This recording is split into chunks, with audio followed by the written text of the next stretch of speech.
आर्थिक विज्ञान पीजी महाविद्यालय में आपका हार्दिक स्वागत है। आज अपन क्लास कर रहे हैं। क्लास है आपकी बीकॉम सेकंड ईयर और बीकॉम थर्ड ईयर, दोनों में आपका सेम चैप्टर है। दोनों में एक ही चैप्टर आपका, सेम क्वेश्चन है आपके पास में, सेम मटेरियल है आपके पास में। तो बीकॉम सेकंड ईयर में बुक का नाम है आपके पास में कॉस्टिंग अकाउंटिंग। कौन सी बुक आपके पास में? Costing accounting. और पेपर कौन सा आपके पास में? पेपर सेकंड है।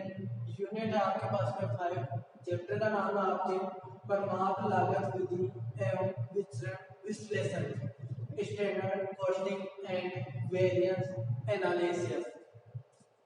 और बीकॉम थर्ड ईयर में आपके पास में बुक है बिजनेस बजटिंग। कौन सी बुक है? Business budgeting.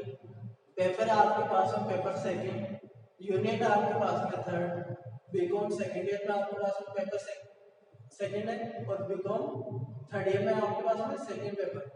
यूनिट है इसमें 5 और इसमें कौन सी आपके पास में? Unit third. चैप्टर आपके पास में सेम रहेगा, सेम क्वेश्चन है, सेम मटेरियल है आपके पास में। हमने चैप्टर का नाम क्या है? परमाप लागत है। परमाप लागत से आप क्या समझते हो?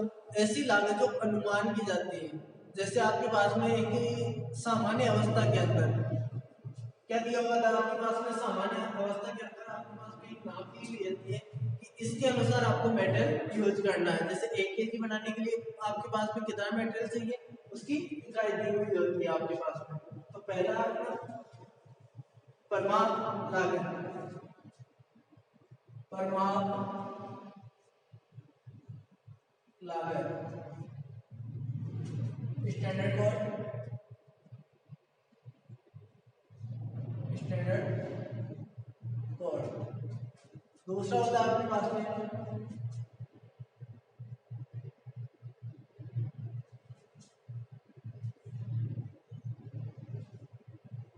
वास्तविक लागत, वास्तविक लागत, एक्चुअल कॉस्ट, एक्चुअल कॉस्ट। और तीसरा कौन सा आपके पास है? वेरिएंस, विचरण,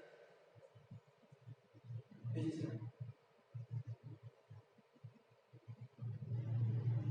कौन सा आपके पास में? वेरिएंस। यहाँ पे दिख रहा है, यहाँ पे देखो वेरिएंस, विचरण।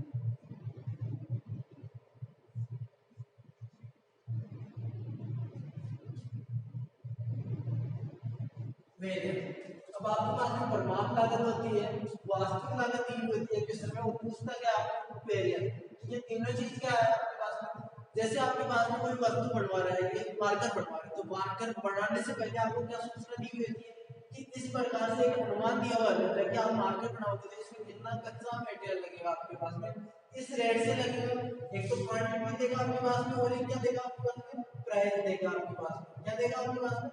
क्वांटिटी देगा कि इतनी क्वांटिटी आपको यूज करनी होगी और इतना उसका प्राइस होगा आपके पास। तो ये तो संभावना दे रहा है बेचेगा कि इस लागत में आप बढ़ा सकते हो, इतनी क्वांटिटी लगेगी और इतना आपके पास में पर यूनिट पैसा लगेगा। और वास्तव में जब आप ये मार्कर बनाते हो तो वास्तव में कितनी क्वांटिटी लगती है और कितनी आपके पास में प्राइस आती है, तो वो क्या कहलाती है आपके पास में? एक्चुअल क्वांटिटी और एक्चुअल प्राइस कहलाती है। तो इस प्रकार ये तो आपका अनुमानित प्राइस होगी और अनुमानित क्वांटिटी हो गई, यानी बढ़ाने से पहले का, और ये बढ़ाते टाइम आपकी कौन सी कॉस्ट आती है। इन दोनों का अंतर, इन दोनों को जो डिफरेंस होता है वो क्या कहलाता है? आपका वेरिएंस कहलाता है, यानी विचरण कहलाता है। तो इस प्रकार जो आपकी परमाप लागत है, स्टैंडर्ड कॉस्ट और जो आपकी एक्चुअल कॉस्ट है, इन दोनों का अंतर क्या कहलाता है? आपका विचरण या वेरिएंस कहलाता है। अब बात होती है आपकी स्टैंडर्ड कॉस्ट की। परमाप लागत, परमाप लागत से तात्पर्य है कि परमाप लागत से तात्पर्य है, परमाप लागत से तात्पर्य उन लागतों से, उन लागतों से है, उन लागतों से है जो सामान्य स्थितियों में, जो सामान्य स्थितियों में स्थितियों में किसी विशिष्ट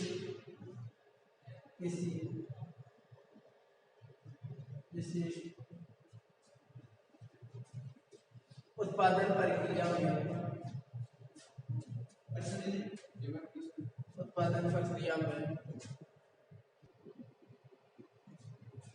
विशिष्ट उत्पादन प्रक्रिया में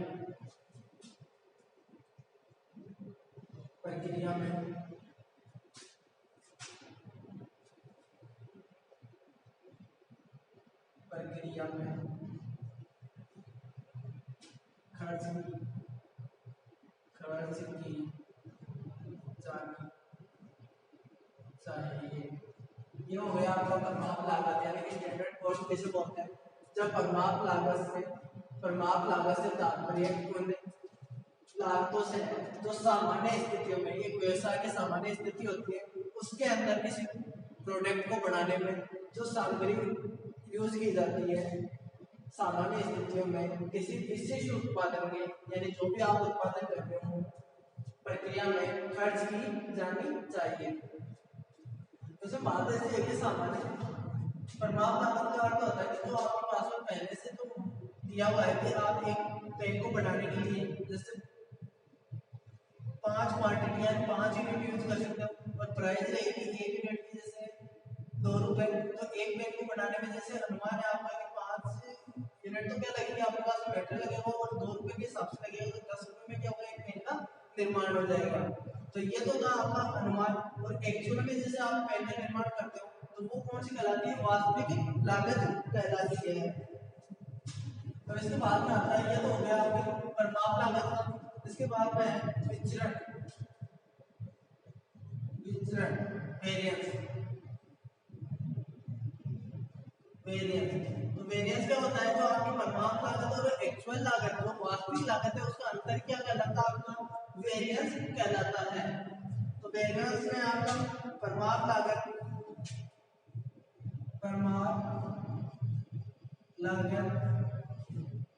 निर्धारण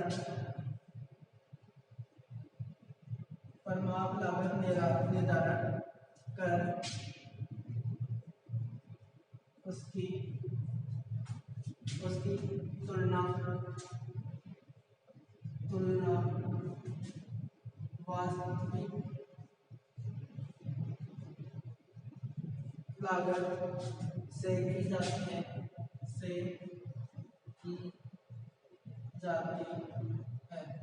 यानी आपको क्या विचलन क्या कैसे बोलते हैं जो आपका वास्तविक परिमाप लागत निर्धारण है जो आपकी परिमाप लागत है और वास्तविक लागत है उससे क्या की जाती है तुलना की जाती है उससे क्या बोलते हैं अपन वेरिएंस बोलते हैं।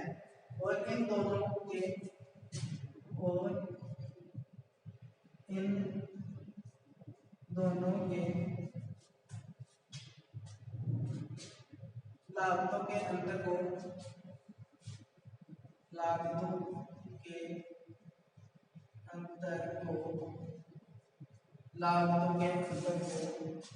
विचरण कहते हैं।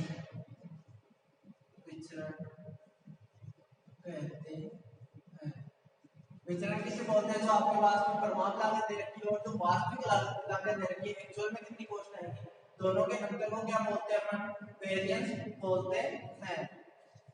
अब विचरणों की गणना कितने प्रकार से की जाती है कौन कौन से विचरणों की गणना करनी है वो है अपने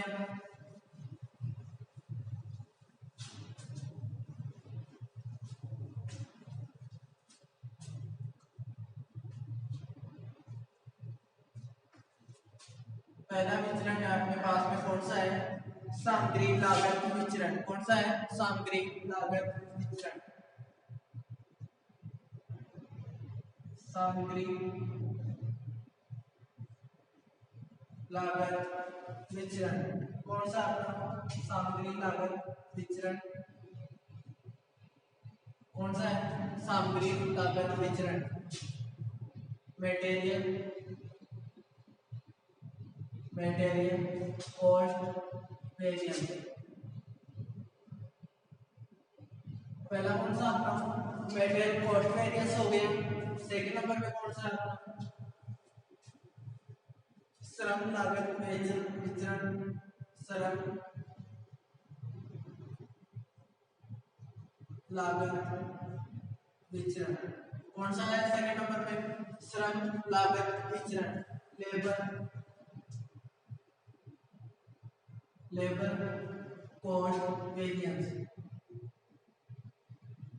सेकंड नंबर पे किसकी गणना करनी है अपन को? Labour cost variance. एक नंबर पे किसकी करनी है? मेटेरियल कॉस्ट वेरिएंस की। इसके बाद में आता है 3 नंबर पे आपको आता है विक्रय विचरण। विक्रय विक्रय विचरण कौन सा आता है? विक्रय विचरण, sales sales variance, sales variance. इसके बाद में 4 नंबर में कौन सा आता है आपको? 4 नंबर में कौन सा आता है? विक्रय लाभ विचरण, विक्रय लाभ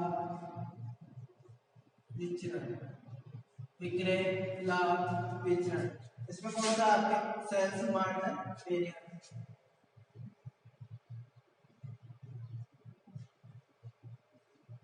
सेल्स मार्जिन वेरिएंस।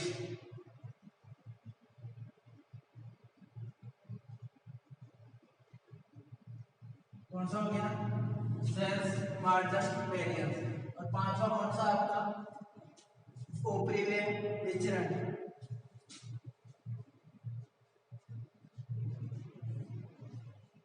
कौन सा आपका? उपरिव्यय विचरण, ओवरहेड वेरिएंस।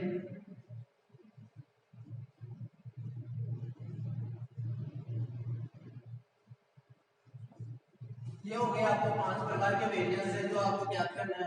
पहला आपका मेटेरियल कॉस्ट वेरिएंस, सेकंड आपका लेबर कॉस्ट वेरिएंस, तीसरा आपका सेल्स वेरिएंस और चौथा कौन सा आपका? Sales margin variance. और पांचवा कौन सा आपका? ओवरहेड वेरिएंस जो आपके आउट ऑफ सिलेबस है। कौन सा? उपरिव्यय विचरण आउट ऑफ सिलेबस जो आपकी क्वेश्चन नहीं आता है, यानी चैप्टर में दिया हुआ है लेकिन आपके सिलेबस में नहीं आएगा। Out of syllabus.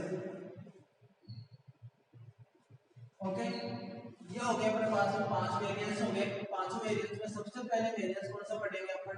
Material cost variance. कौन सा पढ़ेंगे? Material cost variance.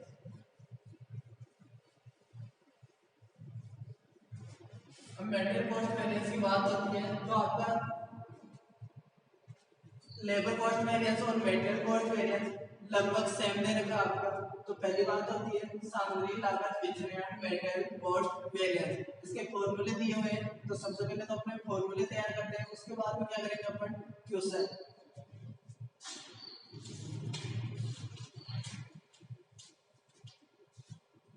अब इसमें आता है इसके अंतर्गत निम्नलिखित निम्नलिखित विचरणों की गणना की जाती है। निम्नलिखित विचरणों की गणना की जाती है। पहला कौन सा आपके पास में? सामग्री लागत विचरण मेटेरियल कॉस्ट वेरिएंस, जिसके अंतर्गत निम्नलिखित विचरणों की गणना की जाती है। इसमें पहला आता है आपका फर्स्ट कौन सा आता है? सामग्री लागत विचरण, सामग्री लागत विचरण कौन सा आता है? सामग्री लागत विचरण material cost variance, material cost variance. ये आपके पास में इसका सूत्र क्या होता है? आपके पास में शॉर्ट में क्या नाम क्या है इसका? एमसीवी। क्या नाम है आपका इसका? MCV, MCV material cost variance. क्या नाम है शॉर्ट में? MCV material cost variance. सूत्र क्या होगा इसका? एसक्यू स्टैंडर्ड क्वांटिटी, एसक्यू यानी standard quantity into standard price minus हो जाएगा actual quantity minus actual price. ये हो गया आपका standard quantity into standard price minus actual quantity minus actual price. इसका दूसरा सूत्र होता है आपके पास में MCV, दूसरा सूत्र है इसके पास में TSE माइनस TAC। ओके, दूसरा सूत्र कौन सा होगा? Total standard quantity minus total actual quantity, total standard cost minus total actual cost. ये हो गया आपके पास में। आप इंटू करोगे S2 इंटू SB तो क्या आ जाएगा आपके पास में? टोटल स्टैंडर्ड कॉस्ट कि आपके पास क्वांटिटी दे रखी है 10 और इसकी प्राइस कितनी दे रखी है आपके पास 9 रुपए, तो कॉस्ट कितनी हो जाएगी आपके पास? स्टैंडर्ड कॉस्ट 20 रुपए हो जाएगी आपके पास में। 10 इंटू 2 20 रुपए, तो टोटल स्टैंडर्ड कॉस्ट बोल सकते हो आप और टोटल एक्चुअल कॉस्ट बोल सकते हैं इसको। तो इस प्रकार आपके ये फॉर्मूला हो गया फर्स्ट कौन सा? सामग्री लागत विचरण, मेटेरियल कॉस्ट वेरिएंस आपके पास में हो गया एक फॉर्मूला। इसके बाद में ये सूत्र याद नहीं होता तो बनाने का एक तरीका है, जैसे ये आपके पास में SQ SP स्टैंडर्ड क्वांटिटी और स्टैंडर्ड प्राइस, इसके बाद में होता है एक्चुअल क्वांटिटी और एक्चुअल प्राइस।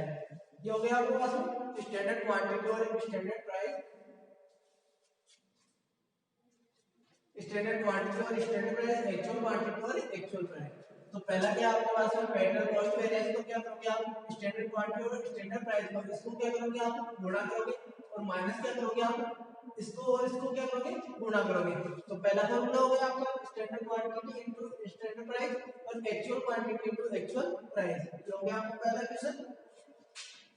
इसके बाद में आपके पास में 2 नंबर पे आपके पास में फॉर्मूला, सेकंड नंबर पे कौन सा है? Material price variance, material price variance कौन सा आपके पास में? क्या बोल रहे हैं? ये क्या था आपके पास में? Cost variance. तो आपने गुणा किया तो कॉस्ट आ गई SP into SP, AP into AQ into AP, AQ into AP। तो आपके पास में दूसरा देख रहा है standard price material price variance. Formula क्या होगा इसका? जो आपके पास में क्या देख रहा है? SP माइनस AP गुणा कर दोगे आप इससे AQ से, क्या करोगे?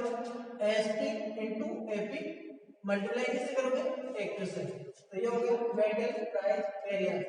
प्राइस का अंतर, तो प्राइस का अंतर क्या हो जाएगा? SP माइनस AP और गुणा किससे हो जाएगा? एक्चुअल क्वांटिटी से। तो ये आपका सेकंड हो गया मेटेरियल प्राइस वेरिएंस। और थर्ड है आपका third material use variance, material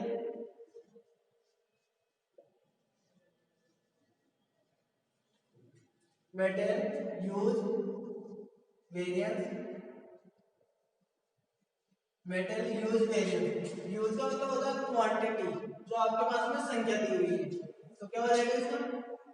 SQ minus AQ into SP, क्या हो जाएगा आपके पास में? SQ minus AQ into SP। तो ये हो गया आपके पास में 3 फॉर्मूले। पहला हो गया मेटेरियल, जो आपके पास में मेटेरियल कॉस्ट वेरिएंस है, पहला कौन सा है? मेटेरियल कॉस्ट वेरिएंस, ये हो गया आपका। दूसरा मेटेरियल प्राइस वेरिएंस हो गया। तीसरा आपके पास में मेटेरियल यूज वेरिएंस। ये 3 फॉर्मूले हो गए आपके पास में। इसके बाद में बनाना आएंगे आपको। पहला फॉर्मूला बनेगा SQ इंटू SP और माइनस कर दो AQ इंटू AP। दूसरा कौन है? प्राइस, तो प्राइस का क्या लो अंतर, तो SP माइनस AP इंटू कर दो, जो बीच के अंदर है क्या? AQ actual quantity. उसके बाद में आपका मेटेरियल यूज वेरिएंस, सूत्र याद करने का तरीका क्या बोल रहे हैं? यूज, तो आपके पास में यूज क्या कर रहे हो? स्टैंडर्ड क्वांटिटी और एक्चुअल क्वांटिटी, तो standard quantity minus actual quantity और बीच के अंदर क्या आपका? स्टैंडर्ड प्राइस, तो स्टैंडर्ड प्राइस से मल्टीप्लाई कर दो। इसके बाद में आपका आता है स्टार नोट। क्या था आपका? नोट, नोट में बोल रहा है जब पर्सन में पर्सन में एक से अधिक, एक से अधिक, जब पर्सन के अंदर, जब क्वेश्चन के अंदर क्या दे रखा हो, एक से अधिक प्रकार की, एक से अधिक प्रकार की सामग्री, सामग्री दी गई हो, दी गई हो। ये बोल रहा है कि जब पर्सन में एक से अधिक प्रकार की सामग्री दी गई हो, यानी एक प्रकार की सामग्री हो, बी प्रकार की सामग्री, जैसे आपको देखा स्टैंडर्ड क्वांटिटी दे दिया, स्टैंडर्ड प्राइस दे दिया, इसके बाद में एक्चुअल क्वांटिटी और एक्चुअल प्राइस।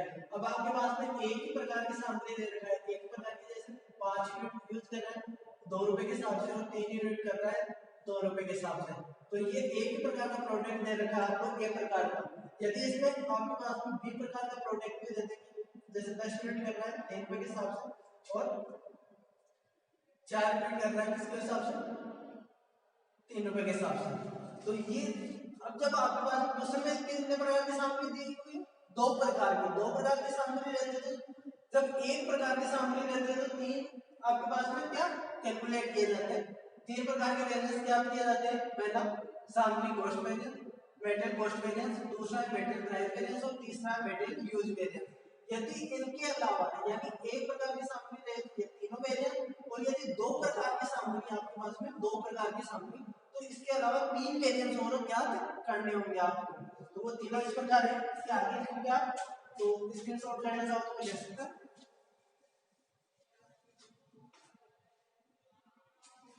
जो भी स्क्रीनशॉट लेना चाहो वो ले सकते हैं।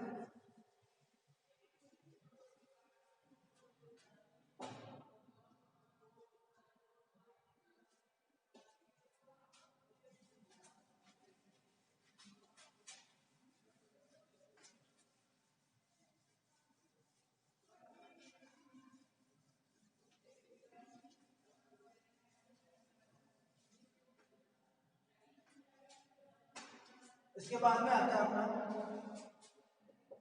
4, तीनों है आपके पास में सूत्र। इसके बाद में आता है 4 नंबर का, जब आपके पास में 2 प्रकार के मेटेरियल दिए हो, 2 प्रकार की सामग्री दी हुई हो, तब ज्ञात किया जाएगा आपका, तो ये इसका नाम है metal mix variance,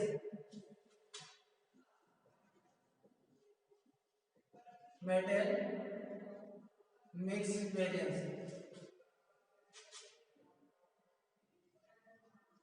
metal mix variance. सूत्र क्या होगा आपका, क्या क्या दे रखा आपको, एस क्यू, एस पी, ए क्यू और ए पी, तो सूत्र हो जाएगा आपका R S Q, R S Q minus क्या रहेगा आपके, ए क्यू इंटू एस पी, क्या सूत्र हो जाएगा आपके, आर एस क्यू माइनस ए क्यू इंटू एस पी। इसके बाद में नेक्स्ट आपके 5 नंबर है आपके material use variance, material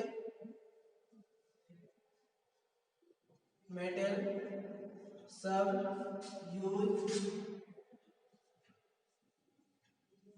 use variance, क्या हो जाएगा इसका सूत्र, S Q minus R S Q into S P, क्या सूत्र हो जाएगा आपके पास में, S Q minus R S Q into S P, यह आपका क्या हो जाएगा फॉर्मूला। यह हो गया आपके पास, जब 2 प्रकार के मेटेरियल दिए हुए हैं, एक प्रकार का दिया हुआ है तो 3 फॉर्मूले, और यदि 2 प्रकार का दिया हुआ है तो 6 फॉर्मूले आपको कैलकुलेट करने होंगे।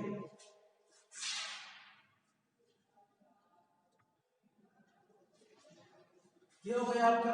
इसके बाद में आएगा फॉर्मूला नंबर 6, फॉर्मूला है अपना मेटेरियल वेरिएंस,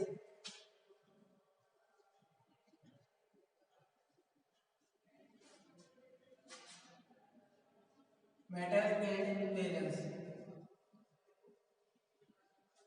इसका शॉर्ट में नाम है आपका एम एम वी, इसका नाम है एम एस यू वी, इसका नाम है आपका M Y V, okay, short में नाम है। प्रत्येक शब्द का क्या हो गया आप पहला अक्षर MMV, शॉर्ट में नाम क्या है MSUV, और इसका नाम क्या है MYV। इसका सूत्र होता है आपके AY माइनस SY इनटू हो जाएगा आपका SC per unit, SC per unit. Okay, इसके बाद में अपना नोट आता है। नोट होता है नोट नंबर 1, जो भी अपने पास में जैसे RSQ है याद करना पड़ेगा, AY याद करना पड़ेगा, SY याद करना पड़ेगा, SC पर यूनिट याद करना पड़ेगा आपको, जो भी अपने पास में। तो नोट नंबर 1 होता है अपना जब पर्सन में जब पर्सन में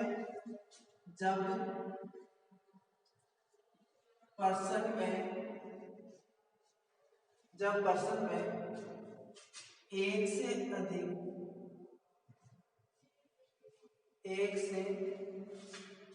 जब पर्सन में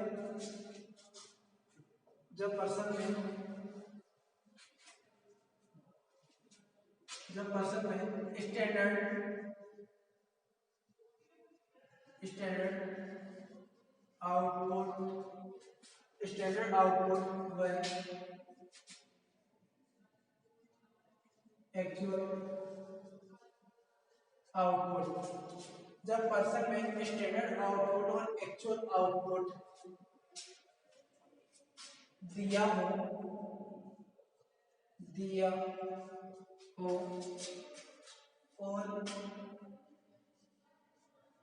और दोनों में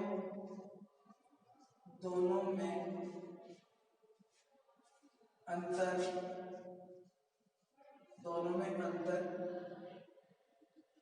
हो तो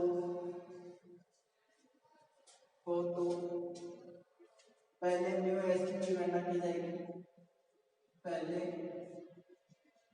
न्यू एसक्यू यानी स्टैंडर्ड क्वांटिटी की गणना की जाएगी।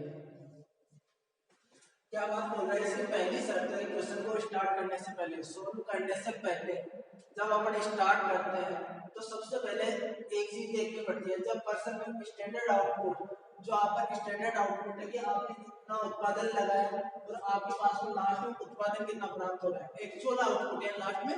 जैसे आपने 100 इकाई लगाई, 100 यूनिट लगाई तो उत्पादन कितना हो रहा है आपके पास में 90 यूनिट का, तो आपने कितने यूनिट का लगाया माल 100 यूनिट के लिए और आपको कितना प्राप्त हो रहा है 90। तो यदि इनमें अंतर देखना है कि आपने आउटपुट क्या कौन सा लगाया स्टैंडर्ड आउटपुट, आप भी मानेंगे जो सामग्री लगा रहे हैं उससे 100 यूनिट बन सकती है अपने पास में, 100 केजी माल बन सकता है, और आपके पास में प्राप्त कितना होता है एक्चुअल में कितना बन पाता है लास्ट में पता चलता है 90 केजी।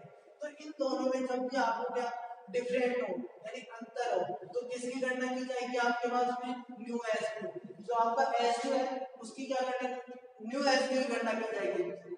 इसकी ये हो गया आपकी शर्त नंबर 1 हो गई। इसके बाद में चलते हैं अपन नोट नंबर 2, नोट नंबर 2 ये बोल रहा हूं आपके पास, पहले इसका फॉर्मूला लिख लो एक बार न्यू एसक्यू में, न्यू एसक्यू बराबर जो आपका ओल्ड एसक्यू है कौन सा ये दिया हुआ है यहाँ पे, वो लेके ऊपर SQ divide by standard output, standard output into actual output.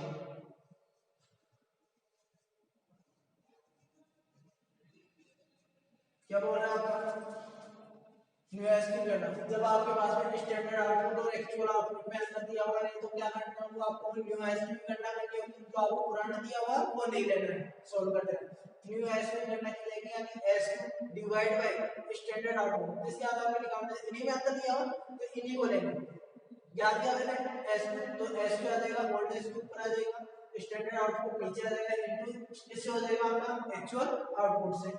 तो ये हो गया आपका यूएसपी निकालने का फॉर्मूला। इसके बाद नोट नंबर 2, स्क्रीनशॉट लेना चाहो तो ले सकता है।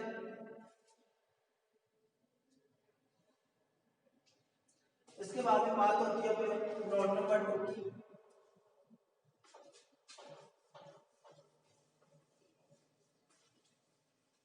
नोट नंबर 2 आरएसक्यू करना। जो आपके पास में अभी बताओ, आपके पास में एसक्यू दिया हुआ है, एसक्यू दिया हुआ है, एक्यू दिया हुआ है, एपी दिया हुआ है, तो आपके पास में आरएसक्यू नहीं दिया हुआ, तो इसकी गणना कैसे करनी है आपको? आरएसक्यू बराबर स्टैंडर्ड क्वांटिटी। क्या लोगे आप? क्या बात कर रहे हो? RSQ revise standard quantity, revise standard quantity, SQ divide by क्या लोगे आप? TSQ total standard quantity into total actual quantity. क्या लोगे आप? इनकी फुल फॉर्म लिखो, RSQ बराबर रिवाइज स्टैंडर्ड क्वांटिटी। इसके बाद में आपके TSQ टोटल स्टैंडर्ड क्वांटिटी। इसके बाद में आपका TAQ टोटल स्टैंडर्ड क्वांटिटी।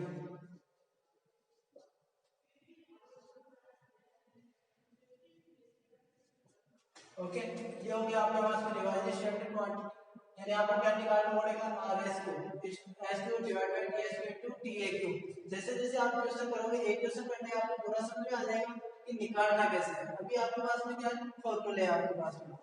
इसके बाद में अब यहाँ पे नोट डालो आप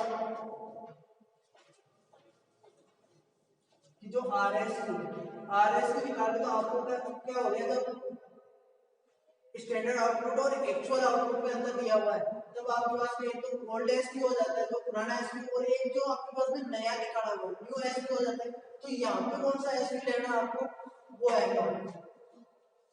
आरएसक्यू की गणना करते समय, आरएसक्यू की गणना करते समय क्या बोल रहे हैं? आरएसक्यू की गणना करते समय ओल्ड एसक्यू का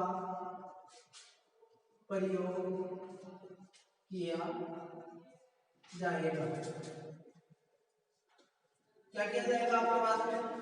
आरएसक्यू की गणना करते समय आपको कौन सा एसक्यू लेना होगा? जो आपके पास में ओल्ड एसक्यू दिया हुआ है, कौन सा ओल्ड एसक्यू दिया हुआ है, वो लिया जाएगा। इसके बाद में नोट नंबर आता है आपका 3।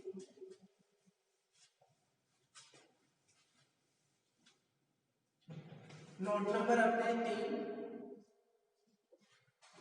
नोट नंबर 3, इसमें बोल रहा है आपको एस वाई की गणना कीजिए। जो आपके पास में ये देखो शॉर्टकट यहाँ पे दिया हुआ है एस वाई की गणना कीजिए। एस वाई की गणना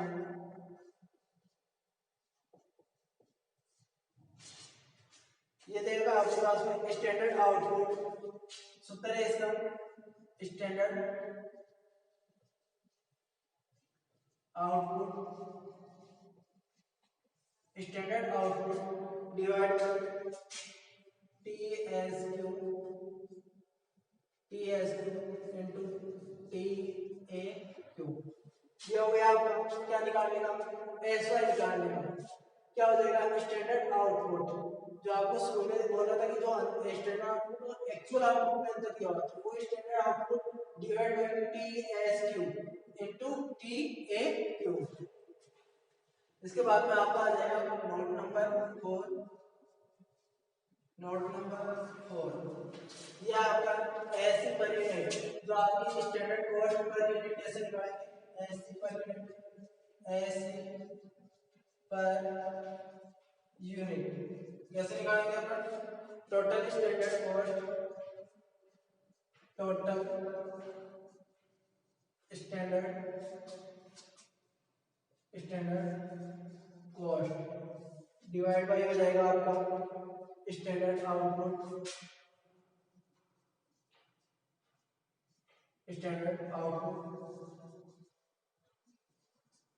इनटू सो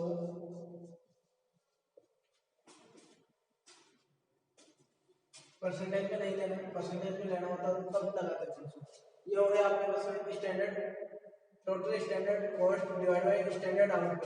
अब अपने पास में देखो स्टैंडर्ड आउटपुट तो अपने पास में क्वेश्चन में दिया और एक बात होती है अपने पास में टोटल स्टैंडर्ड कॉस्ट, तो कैसे निकालेंगे टोटल स्टैंडर्ड कॉस्ट कैसे निकालेंगे, old S into S P, क्या लेंगे अपन old S Q into S P. ये हो गई अपने बात फॉर्मूला की। तो अपन पहला कौन सा निकाल रहे हैं मेटेरियल कॉस्ट वेरिएंस के लिए अपन को 6 फॉर्मूले चाहिए और 6 फॉर्मूले के लिए 4 नोट चाहिए। तो इस प्रकार अपन पहला निकाल सकते हैं मेटेरियल कॉस्ट वेरिएंस। अपन मिलेंगे नेक्स्ट क्लास के अंदर, अपन क्या करेंगे एक दो क्वेश्चन करेंगे, उसमें आपको सब कुछ समझ में आ जाएगा किस प्रकार आपके फॉर्मूले बनते हैं और किस प्रकार आपको सॉल्व करना है। जो भी स्क्रीनशॉट लेना चाहता है वो ले सकता है।